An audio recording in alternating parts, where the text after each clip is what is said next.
ఉంటుంది మనతోని అని చెప్పేసి ఒక కామెడీ. మళ్ళీ టాప్ ఆసియా కుబేరుడిగా అదాని 97.6 బిలియన్ల డాలర్లతో అగ్రస్థానం. బ్లూంబర్గ్ మిలియనీర్స్ ఇండెక్స్ నివేదిక వెల్లడి. ఏది ఏమైనా కూడా ఆసియా ఖండంలోనే అత్యంత కుబేరుడిగా, ఆసియా కుబేరుడు, ఇప్పుడు 7 ఖండాల్లో ఆసియా ఖండం ఒకటి, మరి ఆసియా కుబేరుడిగా అదాని మళ్ళీ టాప్లో ఉన్నాడని చెప్పేసి అయితే తెలుస్తూ ఉంది. దాదాపు 97.6 బిలియన్ల డాలర్లతోని అగ్రస్థానంలో ఉన్నాడంట. అంటే ఏంది అని అంటే నరేంద్ర మోడీ వచ్చిన తర్వాత అదాని ఇప్పుడు ఇండియా కాదు ఆసియా ఖండానికి వెండు. ఒకవేళ కనుక నరేంద్ర మోడీ కనుక తప్పకుండా మళ్ళీ అధికారంలోకి వచ్చేది ఉంటే ప్రపంచమే కాదు, మొత్తం ఈ భూ ప్రపంచమే కాదు, అవసరమైతే మొత్తం ఈ సూర్య కుటుంబం తీసుకున్నా, సౌర కుటుంబం తీసుకున్నా, సౌర కుటుంబానికి మొత్తానికి ఈ అదాని పెద్దోడైపోతాడు. ఎందుకు అనంటే ఇప్పుడు భారతదేశ మొత్తం సంపదని మొత్తాన్ని కొల్లగొట్టి నరేంద్ర మోడీ గారు కేవలం అదాని చేతిలో మాత్రమే పెడతా ఉన్నాడు. మిగతా సంస్థలు ఏవైతే ఉన్నాయో ఆ సంస్థలన్నింటినీ నీరు గారుస్తూ ఆ సంస్థలు చేయాల్సిన పనిని కూడా అదాని చేతిలో పెట్టి ఈరోజు ప్రభుత్వ సంస్థలనే ఇటు ఎయిర్పోర్ట్లను కానివ్వండి, ఏదైనా కానివ్వండి, రైల్వేని కానివ్వండి, అవసరమైతే టెలికాం సర్వీస్ను ఎప్పుడో ఇచ్చేది వాళ్ళు బిఎస్ఎన్ఎల్ వాళ్ళు గొడవలు వేయడం వల్ల ఆగిపోయింది. ఇట్లా ఏది చూసుకున్నా మొత్తం 99% తీసుకుపోయి అదాని చేతిలో పెట్టేటువంటి ప్రయత్నం నరేంద్ర మోడీ చేస్తున్నాడు. ఇప్పుడు రేవంత్ రెడ్డి గారు కూడా మొన్న అదాని గ్రూప్ సంస్థలతోని ఒక మీటింగ్ ఏర్పాటు చేసుకుని ఆయన కూడా అదే చేసిండు. అదాని తెలంగాణలో మళ్ళీ అదాని గ్రూప్లకు సంబంధించినటువంటి సంస్థని తీసుకొచ్చి ఇక్కడ పెట్టేటువంటి ప్రయత్నం చేస్తున్నాడు. ఒకసారి అదాని గ్రూపులు కనుక తెలంగాణకు వచ్చినాయి అంటే దాదాపుగా తెలంగాణ ఉన్నటువంటి మొత్తం సంపదను కొలగొట్టేటువంటి ప్రయత్నం చేస్తారు. అది మరి రేవంత్ రెడ్డి ఎందుకు నరేంద్ర మోడీతో చేతులు కలిపిండు అనే విషయం మీద బీఆర్ఎస్ ప్రభుత్వానికి సంబంధించిన కొంతమంది వ్యక్తులు కూడా బీఆర్ఎస్ పార్టీకి సంబంధించిన వాళ్ళు కామెంట్లు కూడా చేసిరు.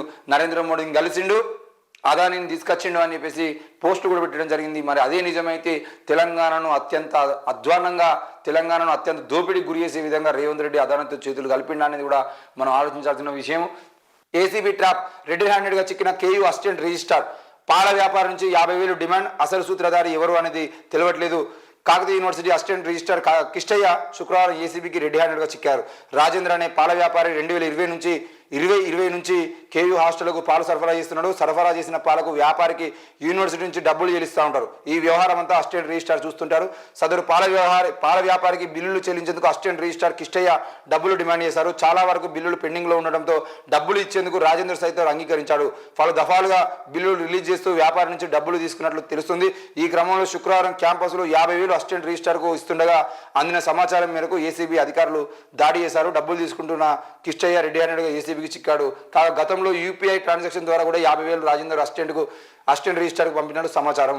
అయితే ఇదే విషయంలో షాడో ఎవరు అసిస్టెంట్ రిజిస్ట్రార్ కిష్టయ్య డబ్బులు డిమాండ్ చేయడం వెనుక వీసీ హస్తం ఉన్నట్లు ప్రచారం జరుగుతుంది.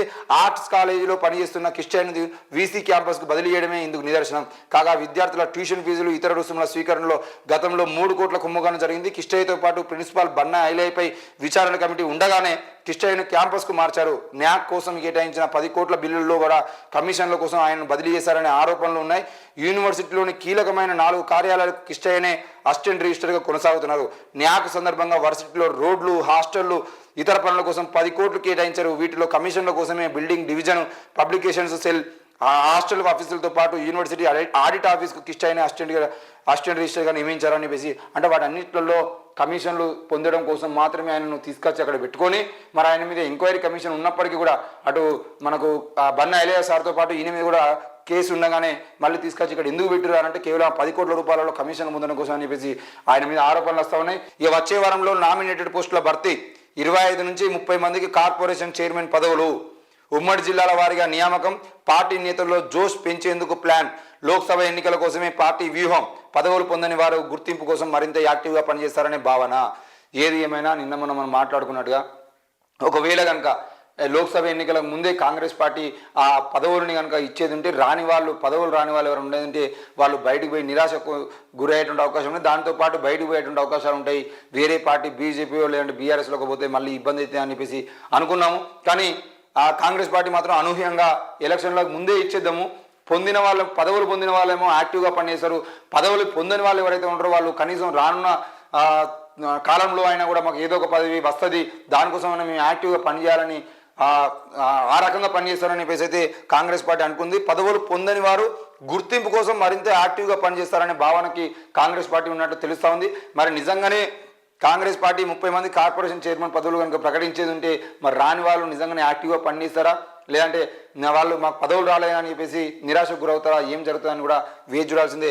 రాష్ట్రంలో నామినేటెడ్ పోస్టులు భర్తీ చేయాలని కాంగ్రెస్ ప్రభుత్వం భావిస్తున్నది. వచ్చే వారంలోనే ఆ దిశగా అడుగులు వేసేందుకు సిద్ధమైంది. ఉమ్మడి జిల్లాల వారీగా ఒక్కో జిల్లాకు 2 నుంచి 3 చొప్పున కనీసం 25 నుంచి 30 మందికి పదవులు ఇవ్వాలని ఆలోచిస్తున్నది. దీనివల్ల నేతల్లో జోష్ పెరుగుతుందని, మొదటి విడతలో పదవులు పొందని వారు గుర్తింపు కోసం లోక్సభ ఎన్నికల్లో మరింత యాక్టివ్గా పనిచేస్తారని అధిష్టానం భావిస్తున్నది. నామినేటెడ్ పోస్టులకు సంబంధించిన విషయంలో మనం మాట్లాడుకోవాల్సిన విషయం ఏంటంటే, ఉస్మానియా యూనివర్సిటీకి చెందినటువంటి విద్యార్థి నాయకులు ఎవరైతే కాంగ్రెస్ పార్టీలో చేరిరో, అది కోట శ్రీనివాసే కానివ్వండి, లేదంటే జనగామకు సంబంధించినటువంటి బాలలక్ష్మి గారి కానివ్వండి, చెన్నూరుకు సంబంధించిన దుర్గం భాస్కర్ కానివ్వండి, ఎవరైనా కూడా ఈరోజు ఉస్మానియా యూనివర్సిటీ నుంచి బీఆర్ఎస్ పార్టీకి వ్యతిరేకంగా దుర్గం భాస్కర్ గారు అయితే ఇప్పుడే కాదు ఎప్పటి నుండో కాంగ్రెస్ పార్టీలో ఉన్నారు. బాలలక్ష్మి గారు కూడా కాంగ్రెస్ పార్టీ జెండాను తిరుగుతున్నటువంటి పరిస్థితి మనం చూసినాం. 2-3 సార్లు సోనియా గాంధీ గారిని కూడా కలిసినటువంటి పరిస్థితులు చూసినాము. మరి అట్లాగే నిన్న మొన్న ఎలక్షన్స్కి ముందు కాంగ్రెస్ పార్టీ అయితేనే బాగుంటుందని చెప్పేసి భావించి కాంగ్రెస్ పార్టీలో చేరినటువంటి తెలంగాణ ప్రజాఫ్రంట్ నాయకుడు, మరి ఉస్మానియా విద్యార్థి నాయకుడు కోట శ్రీనివాస్ కూడా తప్పకుండా కార్పొరేషన్ పదవుల్లో వాళ్ళ ముగ్గురికి ఇంకెవరు ఉంటే వాళ్ళకి తప్పకుండా విద్యార్థి నాయకులకు ఇవ్వడం ద్వారా ఏమవుతుందంటే, మరింత మంది విద్యార్థి నాయకులు, తెలంగాణ రాష్ట్రంలో పేరు పొందిన విద్యార్థి నాయకులు కానీ, విద్యార్థి సంఘాల్లో పనిచేస్తున్న యాక్టివ్ మెంబర్స్ కానీ రానున్న రోజుల్లో విద్యార్థి నాయకులకు న్యాయం చేసినటువంటి పార్టీ కాంగ్రెస్ పార్టీ అనుకునేటువంటి ఆలోచన ఉంటుంది. కాబట్టి ప్రభుత్వం ఆలోచించి ఆ విద్యార్థి సంఘాల నాయకులు ఎవరైతే ఉందో వాళ్ళకు కూడా తప్పకుండా నామినేటెడ్ పదవులు ఇస్తే బాగుంటుంది. మరి ఎమ్మెల్సీ స్థానాలు, ఎమ్మెల్సీ కోసం మీ నాయకులు కొట్టుకుంటున్న పరిస్థితిలో మీరు ఎమ్మెల్సీ ఇచ్చేటువంటి అవకాశం లేదు. కాబట్టి కనీసం కార్పొరేషన్ చైర్మన్ పదవులైనా కూడా వాళ్ళకి ఇస్తే ఆ కార్పొరేషన్ కింద రానున్న విద్యార్థి సంఘాల నాయకులు కానీ, మిగతా వాళ్ళు కానీ ఎవరైనా ఉండేదంటే వాళ్ళకు కూడా న్యాయం చేసేటువంటి పరిస్థితిలో వాళ్ళు ఉంటారు. కాబట్టి తప్పకుండా పార్టీ అట్లాంటి నిర్ణయం తీసుకుంటే బాగుంటుంది.